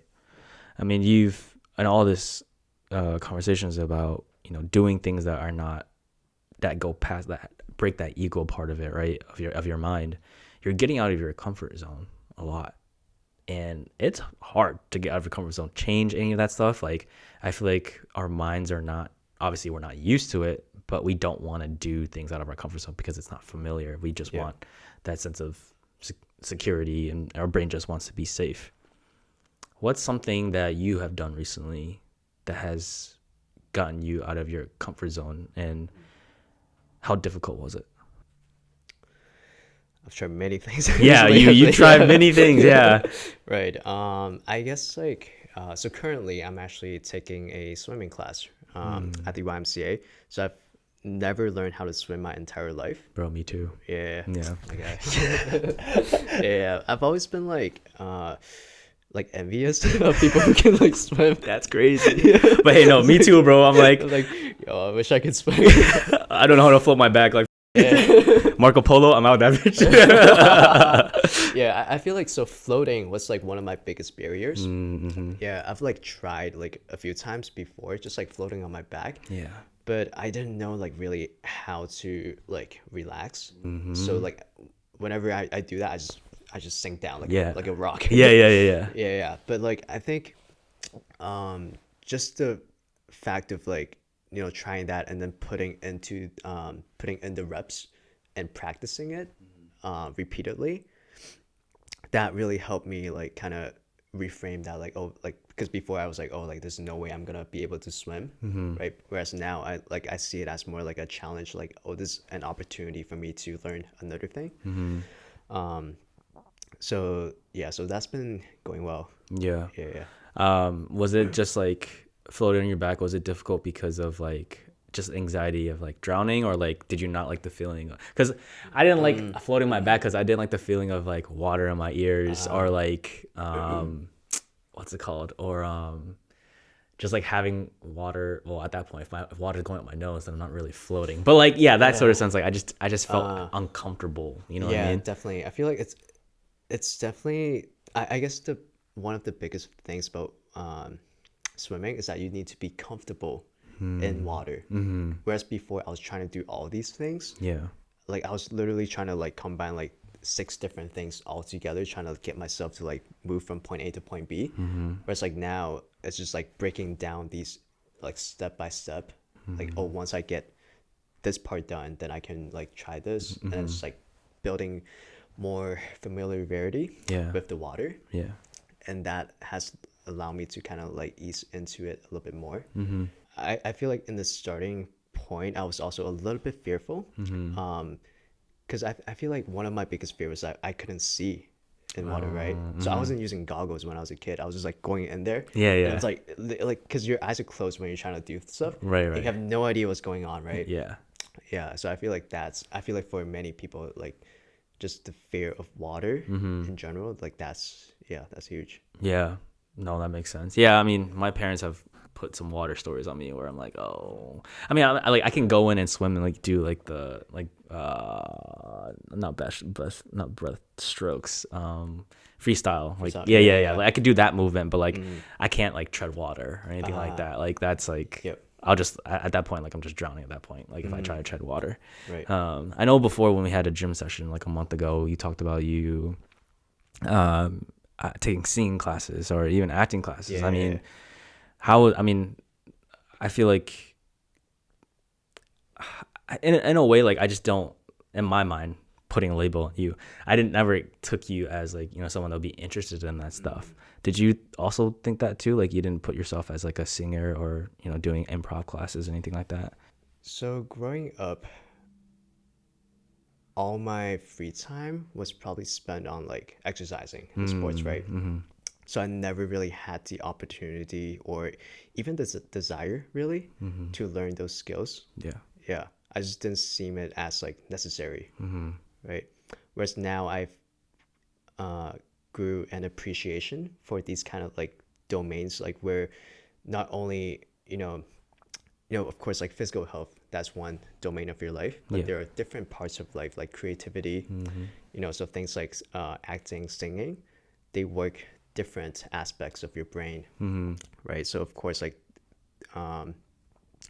that's like how I really thought about it. Like I was like, oh, like I've never tried these like when I was a kid, right? And now that like I'm an adult and I could have the opportunity to do these things, I was like, why not just give it a try, right? And I feel like it's super fulfilling to do something that you have never done before. Yeah. Right. So going back to like breaking those labels of like, oh, I didn't think I was this kind of person. But you don't have to be great at these things to do them, right? I think just taking that step to trying new things and opening up your perspective, and you can also learn many things from these domains, and that could apply to many aspects of your life. Right. Yeah, doing anything first time in your life, like you're not always going to be great at it. And if you have an expectation that you will, it's like you're just limiting yourself at that point because you're just going to mess up. We talk about failing every single day and doing all that stuff. Like it's just inevitable and it's going to happen. Right. And I think that's a very therapeutic experience where you allow yourself to be a beginner and you're like making mistakes or you're doing silly things, right? Because if you're always in the mindset of like not making any mistakes like in person, or like you need to carry yourself in a certain way, like you're always so tense and you're not able to really flow, right? Whereas like when you're allowing yourself to be a beginner again, kind of like helps you let your guard down a little bit more. Right.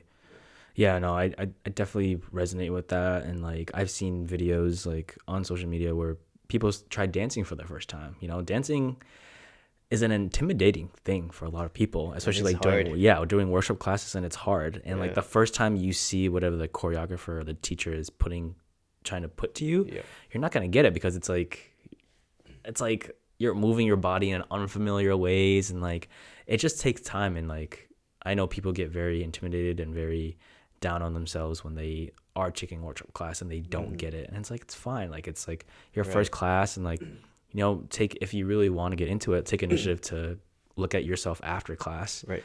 and film yourself and see like the difference, and get better at it. Just because you are able to do it, just because you do it once doesn't mean you can't do it again and practice at it. Right. And also, I think a lot of people are afraid of making like a fool out of themselves. Like they don't want people to laugh at them. Like they're curious about like, oh, maybe like if I do this wrong, they'll judge me, whatever. Yeah. But most of the time, like one, people are very friendly. They don't really judge you like that. Like especially like, for example, in the gym, like people might be intimidated to start going to the gym, but no one in the gym really like gives a. Yeah, no, seriously. Everyone's trying to do what their agenda is and get out. Yeah. Like they don't want to they're putting themselves through pain to grow. They're like, I don't have time to like think about someone else. And that's a good point too. And I feel we have just, and I'm throwing back to an analogy to taking dance workshops. People think that people are staring at them while taking the class, when that's not true at all. Like everyone's looking at themselves in the mirror to make sure that that they are doing it right. But it's just, again, intimidation factor, being around people, and having this mind reading, brain cognitive distortion that like people are judging you. And I think you said it perfectly about how like it's not that serious, it's not that deep. Like, why do we take life so seriously, in a sense, Right. Yeah, I think life is meant to be more playful. Yeah. Like we all put so much pressure on ourselves that we're not able to let that child like feeling to come out. We're kind of like suppressing that. But if you allow yourself to be like a kid again and learn things like you were when you were a kid and not be afraid, I feel like that's like something to be relearned when you're an adult a lot of times. Yeah, I appreciate that up, man. I've been trying to find more of my child self too, because I've been taking life obviously very seriously with building a brand, career, all that stuff, but really trying to find those things that make me feel like a kid again, And I think that's where dance comes in that sense. That's dope. So before we get into song association questions from the audience, is there anything that we haven't touched base on that you want to talk about? Because I know we could talk for hours, obviously. Oh wow. Let me think. I think like so of course I've been like doing a lot more like running nowadays. I feel like running has gotten so popular the past like year or so. Sure, yeah. Yeah, it's like you see all these running clubs. Yeah, yep. Yeah. But I think like before, so I never really enjoyed running. Right? Like to me, like if you tell me to like go out and run like a mile, like I'll be like, wow, like that's so much work. Like I don't want to do it. Yeah. But nowadays I look forward to running. Yeah. Why is that? I think one, similar to many things, I feel like people jump into things that they haven't tried too aggressively, and you're not giving like a proper dose of that thing. You might be doing too much. That makes you hate that thing, right? So let's say if you have never ran a mile in your entire life and you try to like just do that from the start, right? You're bound to have some sort of like experience that would make you not want to do that again, right? Yeah, so I think like a lot of things in life, you gotta take it slow as a beginner too, right? Like to let your body and mind kind of like adjust to it. So I think that's a very important thing. But also I feel like running compared to like let's say like lifting, it's more it's more sustained. Like you're doing that one thing for so long. So for example, like even if it's just like half an hour of running, for half an hour you're not stopping, right?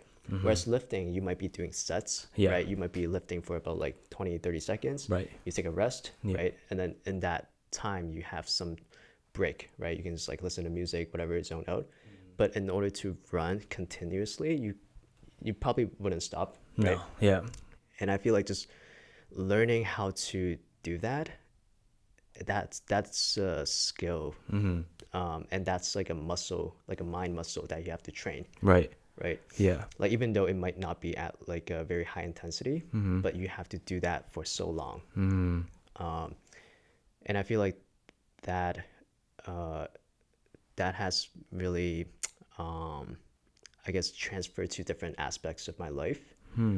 Like just learning how to sit with the pain and those Yeah. thoughts, right? Whereas like I feel like other activities wouldn't really allow you to do that, right? So during those runs, like I've been able to like sit with my thoughts and just like really think about things in general, Yeah.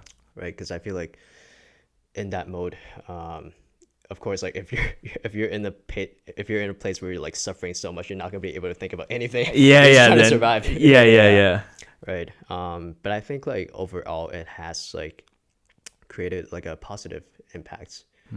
Yeah. Like very therapeutic in a Yeah, sense. definitely. So it like for and it's just like another tool, I guess, Yeah. for exercising, right? Like I can always go to it. Like I can literally just go outside and run if I Yeah. want to. Like I don't have to set up a time to like drive to the gym, things like that. So I feel like, yeah. So I feel like learning how to love something that you hate. Yeah, I feel like that's been rewarding. Yeah. Yeah, man. I mean, thank you for bringing that up because it's that sort of love, getting past the thing that that brings you a lot of that brings you an obstacle in your life, and if you know they can get past it or get through it, then like I feel like it gives you more confidence to get through anything in life, you know? Right. And it's like doing hard things, right? Doing things that you don't necessarily enjoy, right? But then afterwards, knowing that you did it, right? That just gives you so much more motivation and boost. Yeah. So, I hear you, man. yeah. Thank you for sharing that. Yeah. Before we get into song association, I just want to say thank you for your time. Thank you for coming on. I feel like I learned a lot about you, and I feel like this conversation was very deep, which I know is going to go in that sort of way, but very intellectual about mind and health. And like you've said a lot of things that are going to help me moving forward, right? Thinking about certain mindsets, and not a lot of people can say that they get out of the comfort zone as much as you do. Like I feel like every time that we've talked, like you're frequently doing something to level up or one up yourself, but it's not because like you're trying to show off. It's because you really enjoy just like getting through hard things in life and having that reward, and just knowing that, like you said, you're taking your body to its limits and just living life in a way that I feel like a lot of people should as well. So thank you, man. No, I appreciate You for having me on the podcast. Of course, it's man. my pleasure. Yeah, I really enjoyed our conversation. Yeah, man. And we've never gotten to get on this kind of level, you know what I mean? Yeah. Because there's just loud music and drunk I people know. everywhere. And you're drunk too. Yeah. We won't go there. All right, man. So let's play song association. Right. If you haven't played this game before, it's basically like I give you a word, you name a song lyric or title that comes to mind, and I'll give you a word and you'll give me one, and let's see how this goes. All right. So the word I'll give you can, I prefer my guest to sing it, but if you just want to talk it, that's fine with me. Okay. The word I had in mind for you was like. Oh, Shawty's like a melody in my head. Thank you, bro. Got me singing like, wow, nice. What a throwback. I love that one. Replay? Yeah. Yes, sir. I haven't heard that song in a long time. Yeah, good shit. Yeah. I really thought you were gonna go for the modern feel and be like, they're not like us. And you're like, nah, that's overplayed. Oh, man. Okay. Yeah. All right. Give me a word. Okay. Super.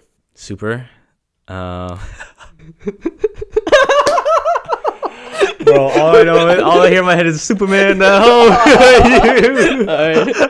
that the song you were thinking of? No, I was thinking about super bass. Oh shit! Can I even do that beginning rap? It's That's like no, is it? Let's go to the beach. Is that how it starts? That's how it starts. Oh no! Can't you hear that? Boom, Yeah. boom, boom, boom. Okay, yeah. I think that's how it starts. Damn, man. Yeah. Wow, great word to give. Yeah. That's a word I haven't heard yet. I just saw it on there, so I was like, Way to use your resources. yeah. All right, man. Let's get into questions from the audience. We right. have one question Oh. that I think it's actually a really good one. I mean, all questions that you guys give are all great. But the question is, how do you balance being a biostatistician and a personal trainer? I think so. For me, one thing that makes it a lot easier is that I work from home. Okay, true. Yeah, so that makes it a lot easier for me to balance the two, right? So I'm also only working as a trainer on the weekend, right? So as long as I, plan my week ahead and get my work done overall, like I'm able to do the two pretty well. And also just the nature of my job, like I usually don't have like deadlines are like I usually have a lot of time like giving like a deadline, so you usually have like at least like a week to do that thing, right? Yeah. It's not like, oh, you have to, like, here's this thing, you have to get it done by today, right? So I'm able to kind of structure my days based on that a Yeah. lot better. So I feel like that's one of the big pluses, right? So that, but I feel like another thing that's more difficult is the emotional aspect of it. Yeah. Yeah, because I feel like doing the two, definitely it's not easy to balance the two. And it could be, like I will get tired, of course, like doing the two, Yeah. right? But I guess like trying to find I guess the ability to separate the two. So like just turning on that switch Yeah. of like, oh, when I'm doing this, I'm just focused on this, right? And not worry about other things. Yeah. And then when I get to, the other parts of my life, and let's just not say like, not even in the context of this, but just how to balance your work with life in general, being able to turn that switch when you're doing this, you're being intentional with what you're doing at the moment. And then let's say when you're spending time with your family, Yeah. you kind of leave those thoughts that you have about work Right. behind and kind of just be present with it. Yeah. Yeah, I think that's been something I'm trying to learn. Yeah, it's not easy. No, it's not. I think if you're doing your job plus like another hobby or side hustle that takes up a lot of emotions or energy out of you, it is hard. Yeah. I mean, I've experienced burnout multiple times while on this journey, just because like working 9 to 5 and then straight after like going straight into like the brand stuff. But like, it's more of like, this is what I want. So these are the things that you need to go through to Right. understand. So it's actually pushed me to really figure out how to be better at energy management, Yep. during the day while I am Right. working on my 9 to 5, like Right. being like, okay, you got to take breaks or else by the time we get to 5, like you're gonna have no energy, no Yep. ideas, no nothing like that. Right. I think that's a very important thing, like managing your energy instead of time, right? Because you gotta be mindful of like when and how you will do your best work, and you're gonna be careful about like where you spend your energy, right? Yeah. Like of course, like there are sacrifices that I need to make in order to balance these things that I prioritize. But like you said, like if this is something that you want, right, then you have to make sacrifices to do these things. Yeah. Yeah. Yeah. It's a very extreme quote in my opinion, but Will Smith said, or he said there's a saying in the Navy and Marines. It's like everybody wants to go to heaven, but nobody wants to die. It's kind of the sense of like, well, if you want this, then you have to go. Like everybody wants to be rich. Everybody wants Yep. this X, Y, and Z, but no one's willing to do the work to do it. Right. And it's just like, there's a balance of it, right? We talk about balance about like, okay, like, yes, you do have to do these things, but where's the line that you personally draw of like, all right, this is like, at this point, like it's a diminishing return. Like, it's just like, it's not bringing you any happiness. It's not Yep. like any of that stuff, Right. Yeah, for sure. All right, man, let's get into the big 3 questions. These are 3 questions that I think can resonate with our audience. So the first question I have for you is, if you could sit down with a younger version of Lee, what would you say to him? I think like something I would tell myself. I feel like my younger self did what he could at the moment, given what he had available to him, right? So I feel like I really wouldn't like change anything. But if I were to give like one advice to him, probably be going back to the balance part, right? Trying to find a balance between, like what you want and other things going on at the same time. So, for example, I feel like in college, I was also like, when I was in that tunnel vision phase where like I was just like so fixated on achieving these goals, I wasn't able to fully be present and enjoy what I had at the moment, and I wasn't content with what I have, right? And just like always trying to like think about the future, Yeah. right? Which like it could be a good thing, right? Right. Like that allows you to accomplish whatever you want to do. But on the flip side, like you will take a mental toll on that.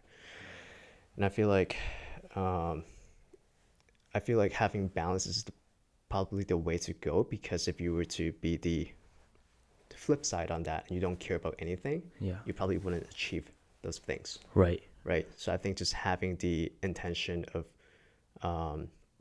being content with what you have, but not be complacent of where you are. Like you're still trying to achieve more, but being grateful of what you have at the moment. Yeah. Yeah. Yeah. I mean, I don't think I could have put it any better. I think that was a great way to say it. And when we talk about balance, I mean, I think about this too. It's like some days it's not going to look 50-50. Like a balance I think should be an open term of like, depending on that, how that day is. Is it like 80-20? Is it like 60-40? Like as long as you do your version of balance, whatever that is. And balance obviously is a hard thing to achieve. Yep. But if it's in a sense that you feel good with it, then that is your sense of balance, Yeah. Cool. Yeah. So my second question I have for you is, what does becoming the highest version of yourself mean to you? And how are you doing that today? I feel like that changes depending on this season of life that you're in, right? And I feel like for me, the best that I could do is really just knowing myself well enough what I want at that moment and staying true to what I believe in at that moment, right? It's super vague, but No, but I feel like just being true to yourself, right? Like going back to knowing what you want and aligning your actions with that, right? Because what I value today might be different in 5 years, 10 years, right? So I'm not able to give a concrete answer on that. But the best thing I could do today, I guess, probably just doing what I believe is true. That would, not only help myself, but others, things like being a kind person, right? Speaking the truth. And I feel like that's the best I could. Yeah, and just kind of be an example of what I talk about. Yeah. Well, doing the walk as you're doing the talk. Yeah. My final question for you is, if you could connect me with someone to come onto this podcast, who would it be and why? Yeah, I thought about this. Yeah, I would say Danny. Do you know Danny? He's Danny Nguyen? I think so. He's also like dark skinned like me too, right? Or Yes. no? Yeah. I think he would have some valuable insights to give. Yeah, because I feel like he's a very introspective person. He's very thoughtful. Yeah, given like his experience growing up, so he's also mixed. He's part black. Okay. Black and Asian. Yeah. So I feel like he would have some interesting perspective to share for his upbringing, and also just like I think like him and some of our bros from UMass. Yeah. They've been like working a lot on working on their own journey of like creating creative productions. Yeah. Right. I'm not sure if you have seen on I have. Instagram. Yeah, I've seen like he's put out a couple of projects that I've seen that Yeah. look really dope. Right. So I think it'll be very interesting to have him on the pod. Mm-hmm. Yeah. Yeah, man. Shout out to Danny, because I think we've gotten to talk a bit sometimes at UMass. Very, very brief, but there was one time where I think he was working the UMass Amherst cameras for a hockey game. Oh. And he put me and my friends in Jumbotron like multiple times, where I was like, why are they showing the same people over and over again? So shout out to you. Appreciate that. I got my fame. Yeah. But yeah, man. No, I think that'll be great. So let's set it up. Yeah. All right, man. Thank you again so much. I appreciate you. Maybe we'll turn to it episode 2. Maybe check back in and see how how that's going. So again, appreciate you, man. Thank you, man. All right, guys. Well, if any part of this episode resonated with you, please like, share, comment, subscribe, clip it, share it with me, tag at highest version. As always, let's fall in love with the process of getting better every day and becoming the highest version of ourselves. Love y'all.